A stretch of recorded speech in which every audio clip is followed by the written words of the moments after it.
अमरावती जिल्ह्यातील अप्पर वर्धा धरणग्रस्त शेतकऱ्यांच्या जमिनींचा मोबदला मिळण्याकरिता गेल्या 10 महिन्यांपासून अप्पर वर्धा धरणग्रस्त कृती समितीचे मोर्शी तहसील कार्यालयासमोर आमरण उपोषण सुरू आहे। अन्यायग्रस्त शेतकऱ्यांनी निवेदने, चक्काजाम तसेच जलसमाधी आंदोलन केले।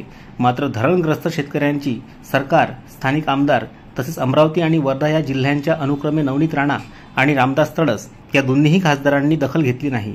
तर मुख्यमंत्री आणि उपमुख्यमंत्री यांनी बैठकीचे आश्वासन देऊन सुद्धा बैठकही घेतली नाही। यामुळे संतप्त अप्पर वर्धा धरणग्रस्त कृती समितीच्या शेकडो कार्यकर्त्यांनी वरुडचे आमदार देवेंद्र भुयार यांच्या कार्यालयाला घेराव घातला।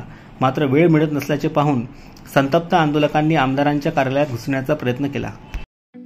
ठळक घडामोडींसाठी देशोन्नती न्यूज चॅनलला सबस्क्राइब करा आणि बेल आयकॉन प्रेस करा। मुंबई, पुणे, नागपूर, मराठवाडा असो का विदर्भ, राजकीय, सामाजिक, शैक्षणिक क्षेत्र असो का क्रीडा, सर्वच घडामोडीचे विश्लेषण पाहायला विसरू नका। फक्त देशोन्नती न्यूजवर।